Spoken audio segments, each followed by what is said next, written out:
हिंदू मुस्लिम को यूनाइट होने से रोका जा रहा है। ये एक ऐसा षड्यंत्र किया जा रहा है जिससे एक लंबी खाई पैदा हो। जैसे मैं किस तरह से इनका कैसे नाम लूं, न जाने हमारी श्रद्धाएं जोगी पंथ में है और मैं इनका नाम नहीं लेना चाहता हूं। बटेंगे तो कटेंगे, ये कोई मतलब है? इस तरह का बात हमसे टकरार कर रहे हैं आप। नहीं जाने देगा तो मुझे चैलेंज न करिए। मैं कल गांधी प्रतिमा पर आके बैठ गया ना तो ये जान लीजिए कि बहुत सारे बकाया हिसाब लगा लूंगा। ये गोरखपुर यूनिवर्सिटी के सामने ये पंथ पार्क है और इस पार्क के सामने आप देख सकते हैं कि हमारे साथ पूर्वांचल गांधी डॉक्टर संपूर्णानंद मल्ल जी उपस्थित हैं। कुंभ का आयोजन हो रहा है प्रयागराज में और बताया जा रहा है कि इसे ग्लोबल पहचान देने के लिए उत्तर प्रदेश की सरकार बहुत सारे प्रोग्राम्स और स्कीम्स चला करके इंटरनेशनल जो कंट्रीज हैं लाइक जिनके साथ भारत का अच्छा संबंध है, ऑस्ट्रेलिया, न्यूजीलैंड, सबको आमंत्रित कर रहे हैं। लेकिन इसी उत्तर प्रदेश में एक ऐसी भी मांग उठी है कि इस महाकुंभ प्रयागराज में कोई मुस्लिम नहीं जाएगा। इसी को लेकर के पूर्वांचल गांधी हमारे साथ आइए हम इनसे बात करते हैं। सर, क्या कहेंगे इस आदेश पे? ये आदेश संविधान का वायोलेशन है, संविधान की हत्या है। Fundamental right, right to equality, right to freedom और राइट ऑफ रिलीजन जो निजी उसका अधिकार है। और कुंभ किसी के बाप की जागीर है क्या? संगम किसी के बाप की जागीर है क्या? गंगा किसकी है? गंगा 142 करोड़ हिंदुस्तानियों की मां है। उसमें हर कोई जाएगा, हर किसी को जाने का हक है। ये संविधान का वायोलेशन है, ये नफरत भरा आदेश है। इसको फौरन वापस कर लें। मैं 4 दिन पहले ऑनरेबल सीएम साहब को चिट्ठी लिखा था और विजय किरण आनंद जी को भी चिट्ठी लिखा हूं जो मेला के प्राधिकारी हैं। आदेश बना क्यों हुआ है? कैसे चलेगा यह आदेश? नफरती आदेश हिंदुस्तान में नहीं रहेगा। हिंदुस्तान की मिट्टी पर जितना हक हिंदुओं का है उतना ही हक मुसलमानों का है। ये क्या मतलब है? इस हिंदुस्तान को कहां ले जाना चाहते हैं? जो इन आदेश के समर्थन में कहीं ना कहीं सरकार के साथ खड़े, उनका ये कहना है कि हम आपके रिलीजियस प्लेस पे नहीं जाते हैं तो हमारे रिलीजियस पे मुस्लिम्स कम्युनिटी क्यों आएगी? कौन कहता है रिलीजियस प्लेस पे नहीं जाते हैं? कौन कहता है कि जाते हैं? हिंदुस्तान का वो जगह है इलाहाबाद, वही इलाहाबाद है जहां 190 वर्ष पर प्रयागराज को अंग्रेजों ने पैरों तले कुचल के पूरे हिंदुस्तान को गुलाम बना के रखा था।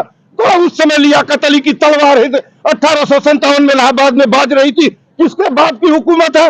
कौन नहीं जाने देने का आदेश जारी किया है? क्यों नहीं वापस लेता है नफरती आदेश? हिंदुस्तान क्या किसी एक व्यक्ति का है? हिंदुस्तान हिंदू और मुसलमानों का है। और कौन कहता है कि ये अच्छा है, उनके मेले में हम नहीं जाते हैं, हमारे मेले में वो नहीं आते हैं? ये कितना नफरती बात है।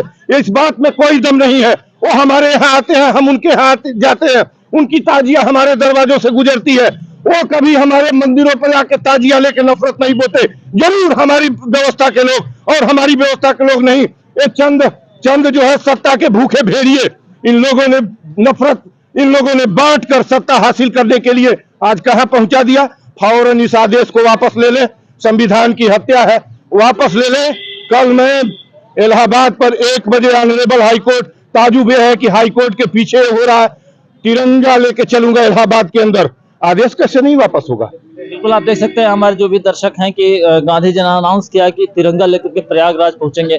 अभी आपने कुछ दिन पहले भी सुना होगा कि एक नारा दिया गया था, बटेंगे तो कटेंगे। अगर इस तरीके की बात कही जा रही है तो अगर ये आदेश आ गया तो इसमें बहुत आश्चर्य की तो बात है नहीं। देखिए, हिंदू बंटने से हिंदुओं को बांटने की साजिश नाकाम हो गई। नरेंद्र मोदी का कोटेशन और जो है न जाने मैं किस तरह से इनका कैसे नाम लूं, न जाने हमारी श्रद्धाएं जोगी पंथ में है और मैं इनका नाम नहीं लेना चाहता हूं। बटेंगे तो कटेंगे, ये कोई मतलब है? ये कोई मतलब है? क्यों ऐसी बात बोलते हैं? क्यों ऐसी बात बोलते हैं? ये जोग नगरी है, गोरक्ष की नगरी है, ये गोरक्ष की नगरी है। क्यों इस तरह की बात कोई बोलता है? और अभी उस मुद्दे को मत लाइए।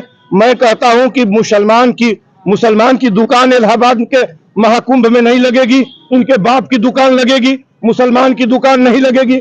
दुनिया भर में परचम फैला रहे हैं, इनवाइट कर रहे हैं। ऑस्ट्रेलिया आएगा, इंडोनेशिया आएगा, खाड़ी के देश आएंगे, नवाब आएगा, सब आएंगे और मुसलमान को बैन लगाएंगे। क्या नफरत का आदेश है? नफरत का आदेश नहीं चल सकता, सीधी सी बात है। कल इसको मैं इलाहाबाद के हाई कोर्ट के ऊपर खड़ा होऊंगा, ऑनरेबल कोर्ट के ऊपर, और तिरंगे के साथ तोड़ूंगा।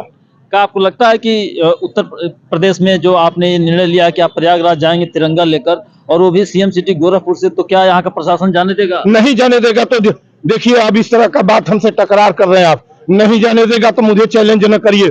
मैं कल गांधी प्रतिमा पर आके बैठ गया ना तो ये जान लीजिए कि बहुत सारे बकाया हिसाब लगा लूंगा। या तो मैं बचूंगा या तो इस तरह के नफरती आदेश रहेंगे, दो में से एक जाएगा। मैंने सीएम साहब को चिट्ठी लिखा है, आज रात तक इस आदेश का वापस होना तय है। कल 12-1 बजे तक नहीं तय होगा तो मैं तो हूं ही, नहीं जाने देंगे तो सत्याग्रह हमसे विवश न किया जाए।